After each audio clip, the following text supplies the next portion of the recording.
New Explorer Corps, First Arm, Spinward Operations Area, System J5383, Zenith Jump Point, Jump Ship Rabbit's Foot, October 21st, 3152. We've reached a preliminary understanding with representatives from the Last Resort.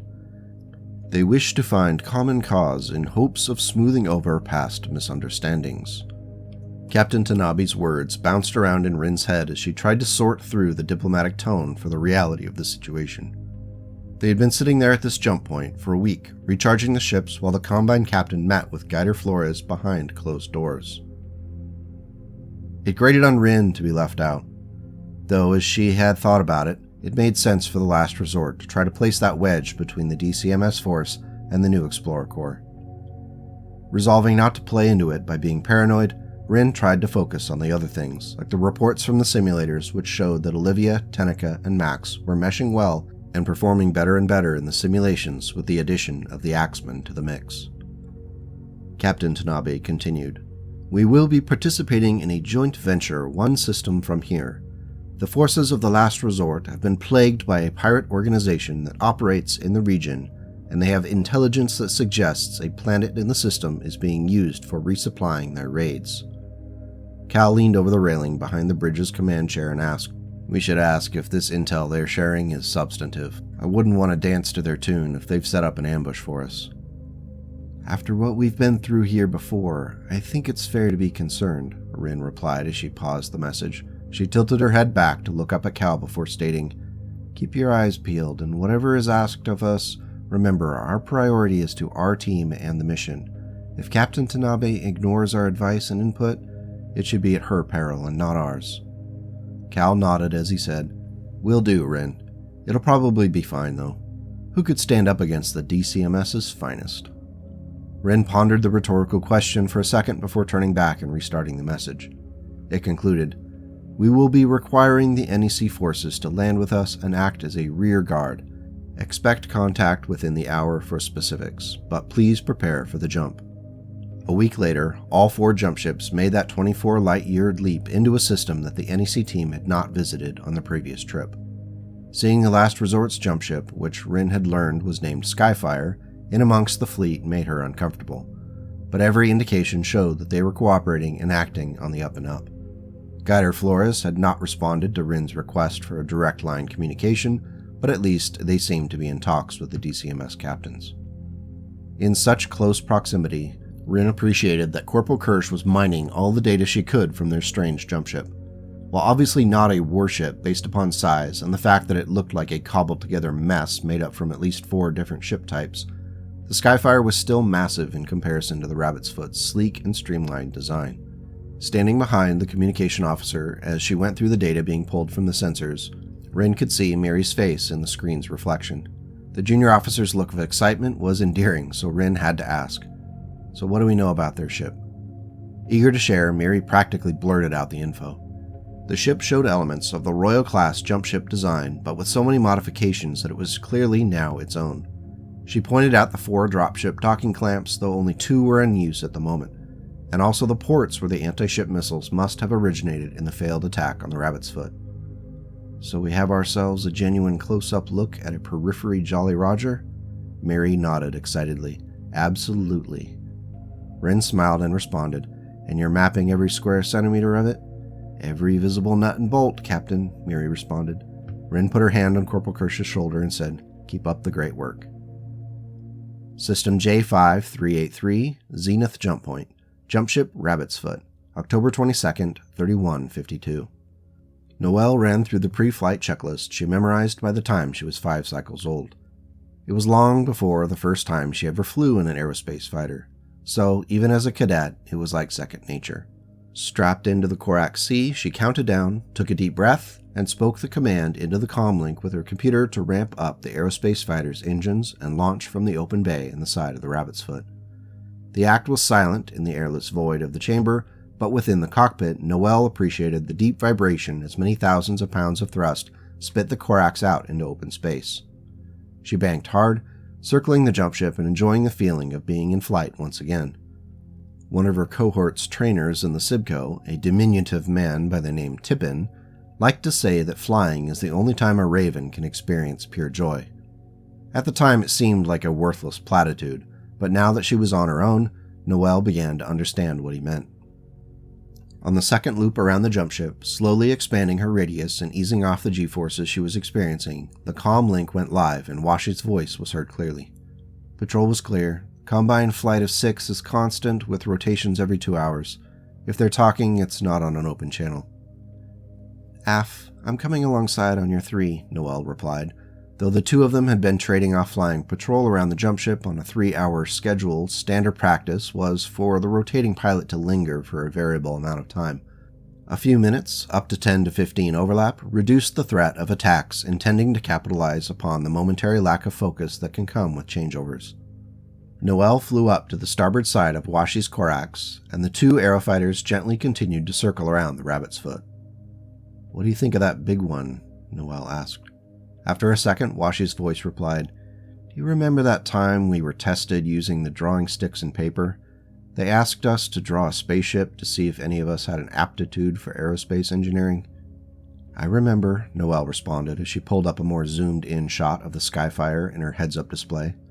Washi continued. Cadet Cole kept starting over, getting more and more frustrated that his ship was not looking how he wanted it. Eventually, he crumpled up all his failed attempts and tossed them into the trash.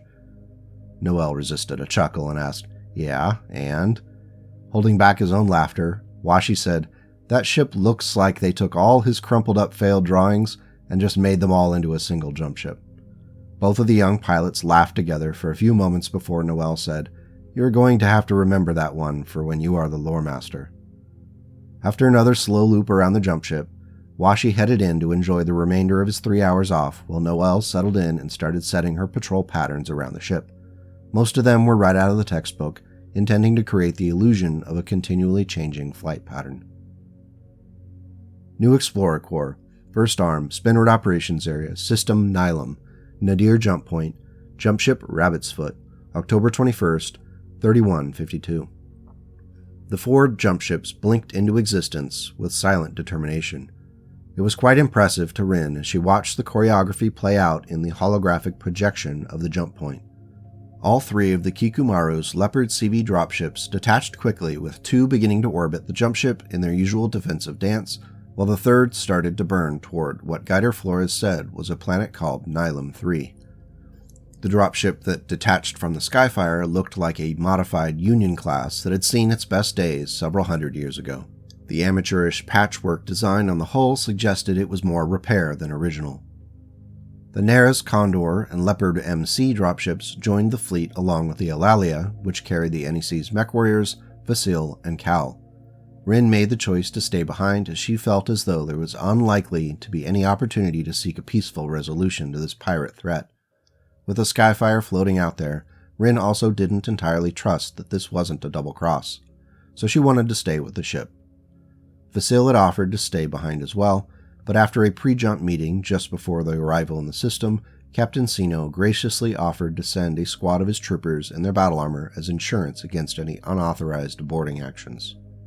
One of the troopers stood against the bulkhead next to the door out from the Rabbit's Foot bridge, and Rin had to admit that the soldier's presence in the Kishi battle armor was quite intimidating. Unlike many bulky and brutalist styles of armor produced by the nations of the Inner Sphere, the Kishi was defined by curving and form-fitting plates of armor.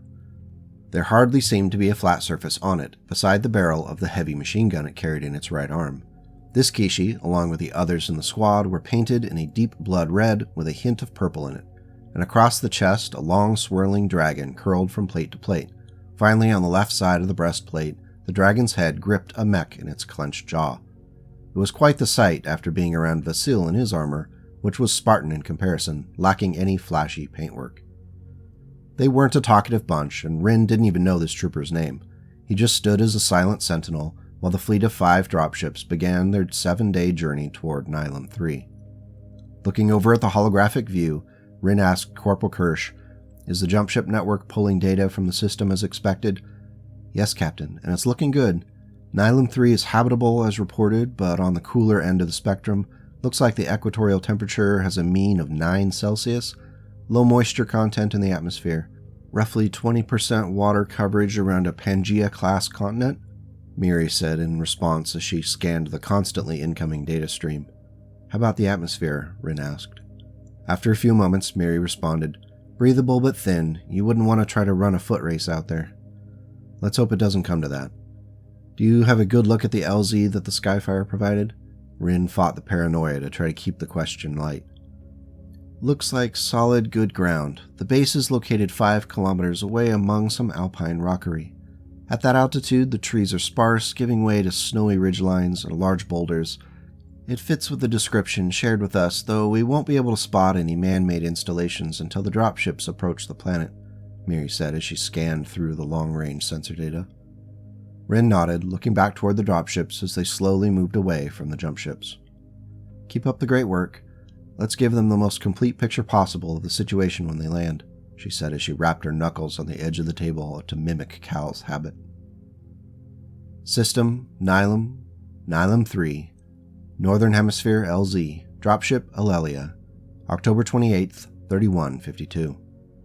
Stomping her thunderbolt down the ramp of the Alelia, Olivia was quick to scan the ridgeline in the distance. Though there was light cover in the form of tall pine trees, they were not dense and there didn't seem to be any attempt to contest the landing. As the Combine aerospace fighters flew high-altitude passes over the landing zone, the Makimaru seemed to spew its contingent of 3 platoons of battle-armored infantry. In front of the troop-transporting Condor stood the Leopard MC, which dropped its ramps. As Olivia brought the Thunderbolt to stop a few dozen steps from the Eulalia, the others followed her. Max's Axeman was looking sharp in its white and metallic blue scheme, while Tenika's massive king crab seemed to dwarf everything around it as its 100-ton mass slowly stepped down the ramp. Up on its left shoulder, Vasil kneeled with his clawed hand of his battle armor firmly wrapped around a jury-rigged handhold. His elemental armor looked renewed in its white paint and metallic blue accent panels. The Last Resort's dropship settled down on the far side from the Eulalia, as if it were continuing the effort to keep as much distance as possible from them. Down the dropship's ramp marched a 75-ton jet-black Mortis, which Olivia assumed was Higgins. They must have returned to salvage the blood-red hatchet-equipped brawler after their previous run-in. Behind it, a 50-ton Enforcer, painted bright orange, broke the previous pattern of mechs painted black. Finally, an aged Jenner made its way down the ramp and then began to patrol around the LZ at a quick pace. Olivia felt a little sigh of relief as the 3 mechs were vastly outnumbered, so there would be less opportunity for shenanigans. Still, she planned on keeping a close eye on what Higgins was up to in that Mortis. The DCMS mechs were the last to disembark, once the battle-armored infantry in their Kishis and Onis had set up a perimeter. As they stepped out, the Thunderbolt's computer tagged them with their IDs and variants, which were impressive. Leading the lance was an AKU-1XJ Akuma, which was a behemoth of a mech at 90 tons. Built around an LB-20X autocannon in the right torso, the Akuma had a litany of lasers and a medium-range missile launcher that could spew out 40 missiles in a single shot. Its reputation as a medium-range brawler was well-earned. Following the Akuma were a pair of Panthers in their 14R configuration, which gave the traditional Combine light mech a big boost in almost every way. It was fast, well-armored for a light mech, and its extended-range particle projection cannon could lash out with tremendous amounts of damage. The last mech to march out of the Leopard dropship was a Catapult K2K. Though a very old chassis, this upgraded catapult sported twin extended-range particle projection cannons backed up with a pair of extended-range medium lasers. All of the Combine mechs were painted up in their deep red and black paint scheme Olivia had expected, but the catapult had the added flair of gold accents, which she assumed had made it Captain Sino's battle mech. Sure enough, as soon as the catapult's feet hit the rocky ground at the bottom of the ramp, his voice cut through on the command channel. In a crisp voice, he stated, "For the duration of this strike, you will have consented to place yourselves under my command. If you follow orders, we will make quick work of these pirates. It is an honor to stand on the field with you today. NEC forces, you will remain behind with the ships and provide cover should we need it on our return. 5th Squad, you remain as well to provide additional support. Commander Higgins, ready when you are." "Due to our lack of faith in the abilities of the NEC, I'll be remaining behind as well to keep an eye on them," Higgins said before continuing. "My number 2 Jinx and our scout Guan can guide you to the coordinates." The frustration was clear in Captain Sano's voice when he responded, "Acceptable. Let us go before this gets any more complicated." With that, the bulk of the DCMS forces began their march toward the ridgeline at a pace to match the speed of the armored infantry. The Panthers and Jenner scouted ahead, relaying imagery back to the rest of the force. "What do you think of this?" Tenica asked over the NEC group comlink. Olivia pondered the response for a bit as she eyed the Mortis with disdain. It was an ugly mech piloted by someone she wouldn't want to put out if he was on fire in front of her. After a few moments, she replied, "If they set up an ambush, it would have to be a pretty massive one to take on that DCMS force. Plus, we'd know about it and be able to take down Higgins pretty quick. I'd say let's keep a tight perimeter on the Eulalia and keep an eye on that Mortis. If he does anything to tip his hand, be ready to deal with him first and then hit their dropship." Cal's voice cut in from the bridge of the Eulalia. "Err on the side of caution. The last thing we need to do is come off as the aggressors, even if that means giving them the first shot. Understand?" Everyone returned either a yes sir, or in Vasil's case, an aft lieutenant. At this point, Vasil was on the ground, marching up closer to the squad of DCMS battle armor. When roughly 10 meters away, the nearest, in his bulky Oni design, put up his claw and stated in a direct comlink to stop. Vasil did so and replied, "Your battle armor designs are interesting, though a little more form than function, it seems." The response was a terse, "Piss off, clanner." Vasil saw a few of the nearby soldiers slowly moving weapons in his direction, and he raised his left hand and stepped back while stating, "Bargained well and done," before heading back to stand near Tenica's mech. "Did you make a new friend?" Tenica asked in the direct comlink. "Doubtful," Vasil responded. As the advancing forces moved up onto the side of the snowy incline, the Mortis stood motionless at the base of the ramp of the dropship. It didn't move. It didn't attempt to open any comlinks with the NEC mechs. It just seemed to glare directly at them. End Part 6. Thank you as always for joining us on this adventure. I really appreciate it. If you want to help, hitting that like and subscribe button lets YouTube know that it's content worth sharing with others. If you want to go above and beyond, channel memberships are great, and the money goes right back into the channel and helps keep the spigot of nonsense open. If you have any theories as to what might happen next, I'd love to hear them in the comment section below. I wish I could post a photo of the wall behind my desk because it's filled with mech record sheets, character descriptions, and all the ways they're connected. If you need a mental image, imagine Charlie in the mailroom scene from the episode of Always Sunny in Philadelphia where he's just completely going out of his mind.